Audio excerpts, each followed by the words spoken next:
Kami dari kelompok 4 Sejarah Indonesia Masa Pergerakan Nasional akan menyajikan sebuah video bertemakan Perhimpunan Indonesia atau Indonesische Vereniging.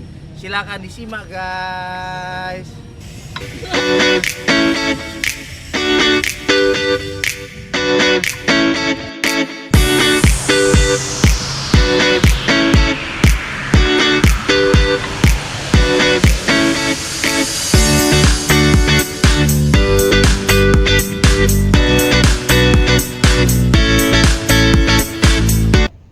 Sil, gimana kabarmu? Bagus. Gimana jadinya kamu mau kuliah di Belanda nggak kayak papa? Belum tahu. Kenapa masih bingung? Iya, belum ngerti.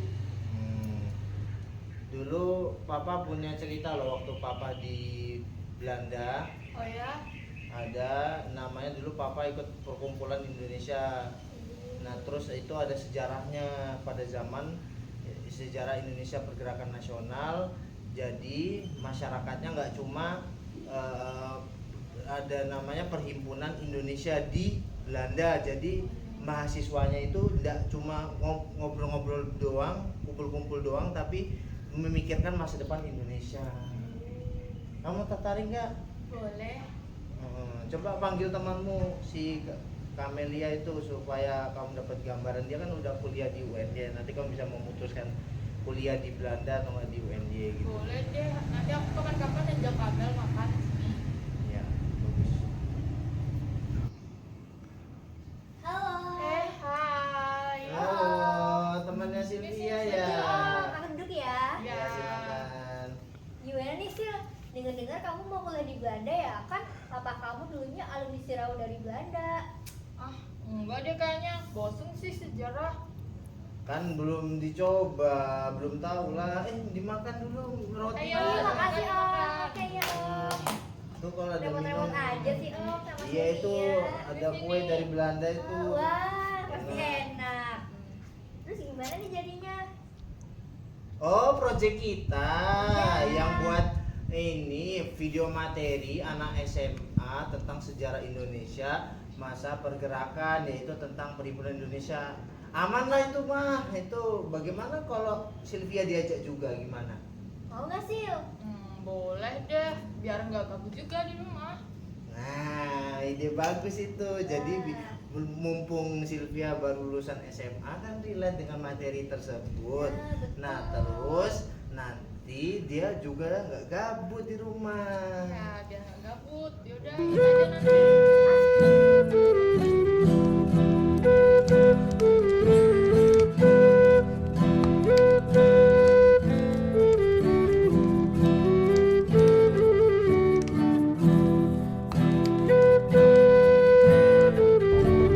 Setelah kemunculan Budi Utomo, beberapa organisasi atau gerakan kebangsaan seperti Indische Partij, Sarekat Islam, Perhimpunan Indonesia, hingga Partai Nasionalis Indonesia atau PNI berdiri dan berupaya memperjuangkan kemerdekaan. Sejumlah tokoh pergerakan dengan berbagai latar pemikiran dan ideologi juga sudah mulai membahas berbagai gagasan terkait negara merdeka yang mereka cita-citakan. Sebelum itu juga sudah mulai partai-partai berdiri. Ya, sudah ada PNI, sudah ada naik. Kemudian terjadilah sejak tahun 20-an sampai tahun 30-an, sering saya mengatakan dalam waktu 10 tahun itu, saya sering mengatakan dalam bahasa Inggris, a decade of ideologies. Suatu dasawarsa penuh ideologi. Waktu itu kita sudah berbenturan ideologi. Islam lawan kebangsaan, ada juga sosialisme. Ya, keinginan kemerdekaan sudah ada. Cuma peribatan mereka seperti apa dalam dasar kita. Seluruh proses pencarian, debat-debat intelektual mulai tahun 20-an, 30-an untuk mencari titik temu ideologi. Ya, Soekarno kan tahun 26 mulai merumuskan titik temu antara nasionalisme, Islamisme, dan Marxisme. Perhimpunan Indonesia juga mulai merumuskan titik temu ideologinya apa? Ya, persatuan, non-kooperasi, solidaritas, dan kemandirian. Yang itu sebenarnya titik temu dari Indische Partij, Sarekat Islam, dan gerakan-gerakan kiri dipertemukan. Nah, seluruh proses perdebatan ini mengkristal di BPUPK, di mana titik temu dari semua keragaman ini mengkristal dalam nilai Pancasila. Itu satu kristalisasi yang amat panjang, memakan waktu bukan hanya beberapa tahun, tapi itu rangkaian yang sangat panjang, ratusan tahun. Saya Said Haidar Taqiyuddin selaku pemateri 1 akan membahasnya. Yang pertama, Perhimpunan Indonesia PI bermula dari Indische Vereniging Association of the Indies IV. Indische Vereniging didirikan pada 1908 oleh pelajar Indonesia di Belanda, bertujuan untuk menyelesaikan permasalahan umum di antara orang-orang Hindia yang berada di Belanda dan menjaga hubungan dengan Hindia Belanda. Organisasi ini mulai mengikuti arah politik sekitar tahun 1916 sesuai dengan publikasi jurnal bulanan Hindia Putra. Kemudian karakter politik menjadi lebih dominan setelah berakhirnya Perang Dunia Pertama. Ketika doktrin menentukan pemerintahannya sendiri untuk masyarakat terjajah menyebar di antara pelajar Asia, Indische Vereniging menjadi lebih nasionalis dan pada tahun 1922 mengubah namanya menjadi Indonesische Vereniging yang sekarang berjanji untuk bekerja ke arah pemerintah independen untuk Indonesia yang hanya bertanggung jawab kepada rakyat Indonesia. Hal ini hanya dapat dicapai oleh masyarakat Indonesia sendiri dan bukan oleh bantuan orang lain. Jika terdapat perpecahan di antara mereka, harus dihindari agar mencapai tujuan ini secepatnya. Selanjutnya, namun pada saat mahasiswa di negeri Belanda sedang memperjuangkan kemerdekaan Indonesia dalam forum-forum internasional, ternyata di tanah air terjadi perjuangan untuk melawan pemerintah Hindia Belanda, yaitu yang dilancarkan pemberontakan PKI pada tahun 1926 yang mengalami kegagalan. Hal itu sebenarnya tidak membuat kendornya para mahasiswa di negeri Belanda. Terbukti masih aktif para anggota Perhimpunan Indonesia dalam Kongres Liga Anti-Imperialis dan Penindasan Kolonial yang diselenggarakan di Brussels, Belgia pada tanggal 10 sampai 15 Februari 1927. Dalam kongres ini, PI diwakili oleh Muhammad Hatta, Nazir DT Pamuncak, Gatot Taruma Miharja, dan Ahmad Subarjo. Ternyata secara tidak terduga, Semaun juga hadir dalam kongres tersebut.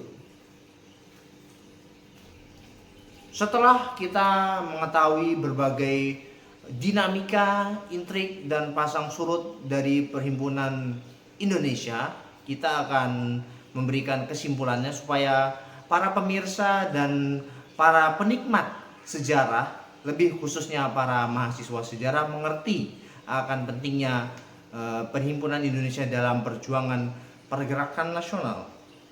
Di negeri Belanda sendiri juga mulai timbul rasa persatuan dan rasa kesadaran nasional bagi para mahasiswa Indonesia disebabkan hidup di tengah-tengah masyarakat asing, jauh dari keluarga, tinggal di tempat yang sempit dan jauh dari kata layak, maka timbul perasaan rindu tanah air. Oleh karena itu mereka bersatu padu, bersatu untuk melakukan perubahan walaupun jauh dari kampung halaman, tetapi tetap bersinar di tanah perantauan.